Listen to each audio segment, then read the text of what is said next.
Now then, what about me?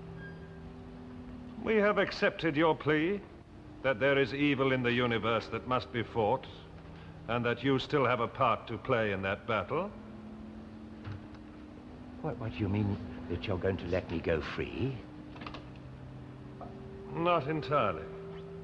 We have noted your particular interest in the planet Earth. The frequency of your visits must have given you special knowledge of that world and its problems. Yeah, yes, I suppose that's true. Earth seems more vulnerable than others, yes. For that reason, you will be sent back to that planet. Oh, good. In exile. Hi everyone, TardisGuy123 here, and today I'm going to be doing another top 10 video. This time, as a follow-up to my top 10 one-off villains video, I'm going to do my top 10 recurring villains video. So this is basically going to be the villains that have appeared in more than one story, and there are quite a few of them. And it's good to have, villains return because it allows more depth for their characters and whatnot. So I will say this from the start, because some different actors have played the same character. With some of them, I've kind of grouped them all together as one character. In fact, I've done that for all of them except the Master. I've kind of split him up into different actors because they are quite different portrayals and whatnot. But say with other characters who have been played by more than one actor, like Davros and Omega, I've kept them as one for reasons which I'll explain in their individual bits, I guess. So let's get on to number 10, which is Omega. Ah, there you are. I seem to be stuck up here. Oh, so you're my replacements. A dandy and a clown. Have you done anything? Well, we've assessed the situation. Just as I thought. Nothing. Well, it's not easy, you know. Not as if we knew what that stuff is. No. Then I'll tell you. It's a time bridge. Is it what? I see. Now, what's a bridge for, eh? Well, crossing? Right.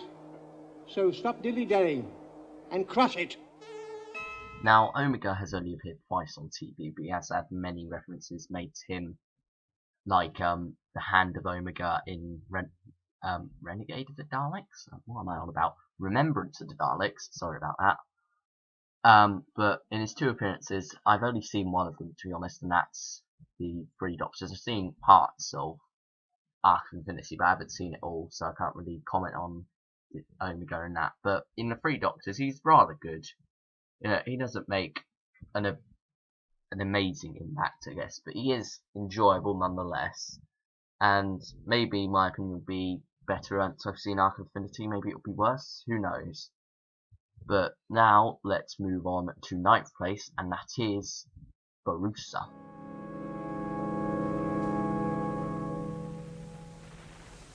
Half the city in ruins, untold damage, countless lives lost. But for the Doctor, it could have been much worse. Yes, indeed, I am conscious of the debt we owe the Doctor. But Gallifrey has never known such a catastrophe, such devastation. What will we say? Well, you'll just have to adjust the truth again, Cardinal. What about subsidence owing to a plague of mice?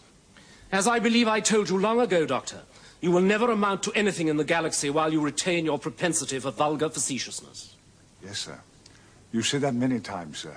May I go, sir? Certainly you may, preferably with the utmost expedition. Perhaps you will see that the transduction barriers are raised, Castellan. Yes, sir. Oh, Doctor. Sir? 9 out of 10. Thank you, sir. Now, Borusa is an interesting one to have on this list, mainly because it wasn't until his last story that he was actually a villain, and he had appeared in 4. They are The Deadly Assassin, The Invasion of Time, Arc of Infinity, and The Five Doctors. And, he's always been crooked, but he kind of slowly developed from that slightly crooked Time Lord who represented Time Lord society at the time. He wasn't kind of a standout there. But he slowly developed into a villain who's kind of wanted immortality. And, he was never really kind of out for conquering planets and whatnot. He just wanted to stay in office on Gallifrey for as long as possible by any means necessary.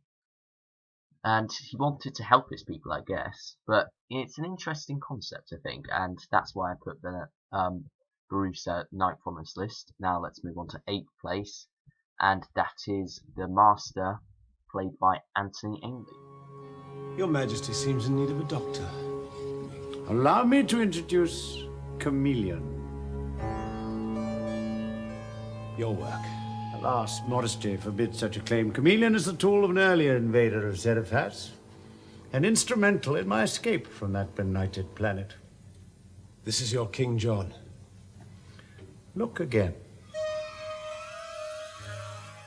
So Anthony Ainley's is the first Master on this list, and the reason he didn't get higher is because, well, he was very good in the role, but I feel that this wasn't really his fault, but it was based too much on Roger Delgado's. It was made to look like Roger Delgado's, and it just comes off as a poor imitation in many ways, and a bit too pantomime in some senses.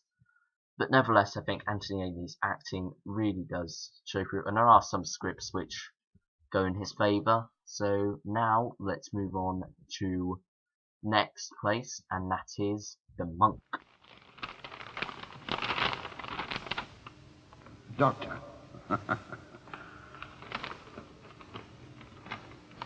My dear fellow, I'm sure you will excuse me, but I didn't want to say goodbye, as you are obviously going to be very busy for some time. He's right there. Just in case you still have ideas about your master plan, I've taken precautions to stop your time meddling. How could he stop a Mark IV?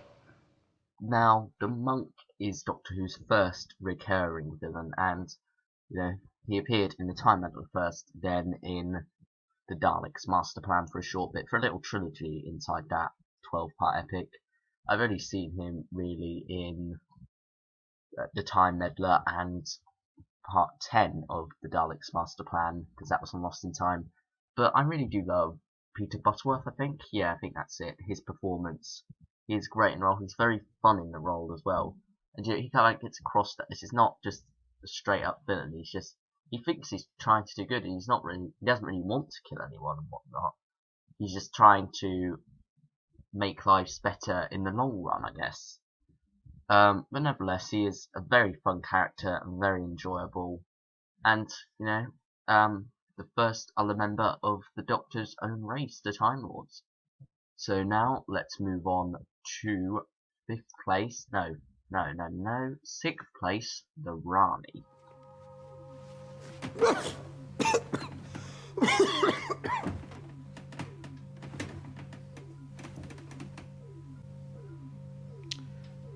Well. The Rani. You were expecting to see the Master? To see? Not exactly. He was burnt to a crisp the last time I saw him. Your smugness is misplaced. He's here. He's very much alive, and he wants vengeance. Curse the pair of you.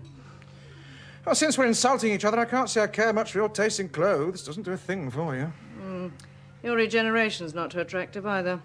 But at least I can change my appearance. You're stuck with what you've got. Our face is of no importance. Brain regeneration is what I need. I should have been able to pin this one down to you. Personality changes, probably due to an imbalance in body chemicals. Yes, you're the obvious culprit. Well, you had me fooled, if that's any consolation. It isn't. Now, the Rani didn't have the best of stories, but I think Kate Amara's performance shines through really well. She's a great actress, and she really does bring a lot of credibility to this part, which is a bit too pantomime in places for me, but nevertheless, it's a great character, great villain. And now let's move on to 5th place, which is Sealed. That is enterprising. Your idea, Governor. Yes? Are they really disturbing, these videos you sell? They show what befalls those who refuse to obey the orders by which the people of Varos must live. Torture, blindness, execution. All the functions of the punishment dome are recorded as warnings to miscreants everywhere. But they entertain as well as instruct. Still, he's a very enjoyable villain, mainly because he's just so simple And that's a good thing, because you need some simple villains in there. He's only out to make a profit, make some money, and he doesn't care about the consequences. He's quite vicious in a lot of ways, but nevertheless a very enjoyable villain, and his voice is incredible. So now let's move on to fourth place, and that is the Great Intelligence. Soon your mind will be absorbed by the Great Intelligence. You should be very proud, Doctor. Your knowledge of the past will help to shape the future of this planet. Just get on with it, please. You seem very anxious suddenly. I just want it over and done with. Now, what makes the Great Intelligence so interesting for me is that it's the first Doctor Who villain to be an entity, you know, to not be kind of a physical threat, but a formless, shapeless thing, as the Doctor describes it. And it's much more dangerous because of that, because you can't directly kill it. You've got to be much more smart about the whole thing. And I think that's what I like about the Great Intelligence. Unfortunately, it was a bit forgettable in the new series, but in the classic series, The Web of Fear, especially, it was a great villain. So now let's move on to the Master, played by Geoffrey Beevers and Peter Pratt. So, a new body, at last. Now, I decided to put these two Masters together because they only did one story each, and technically they're playing the same incarnation of the Master, not playing a different one. But, you know, out of the two, I'd say Geoffrey Beevers is my preferred version, because he has that kind of like acidy voice. It's very smooth, very, very interesting at the same time, and it's perfectly suited for audio, which he has done a lot of. But in The Keeper of Charcanet, he's still very good. So now let's move on to second place, which is Davros. Welcome, Doctor. I have waited many years for this meeting. I'm sorry to have detained you. It was but a pleasure deferred. Now you are here. You will repay tenfold for the mental agony I suffered. I'll say one thing for you, Davros. Your conversation is totally predictable. You're like a deranged child. Always talk of killing, revenge, and destruction. It is the only path to ultimate power. But to what end? Just more suffering for those unlucky enough to survive. Only for those who resist my will. I'm not going to say too much about Davros because he's rather self-explanatory, but nevertheless, he is a great villain. My preferred actor to play him would be Michael Wisher, with Terry Moley at a close second. I think Michael Wisher just nailed the performance. He made it his own, and he was very good in the role. But now, enough talk about second place. Let's move on to first place, and that is the Master, played by Roger Delgado. You realize, of course, that you're a doomed man, Doctor. Well, I'm a dead man.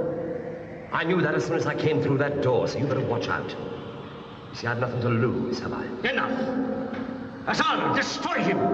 Who is this? My enemy and yours, Hassan! Destroy him! Now, I know many of you will agree with me when I say Roger Delgado was the best Master. You know, and for me, he definitely really was. He's just so calm and collected, and that's why he gets top spot on this recurring villains list. And you know, he's a bit like Tobias Vaughan, who got top spot on the one-off villains list, and they got a lot in common. You know, they're both very calm. As for which I'd choose out of the two, I don't know, to be honest. Probably Roger Delgado though, because you know, him as the Master, he is just so incredible. So thanks for watching, everyone, and I'll see you all next time. Bye, everyone.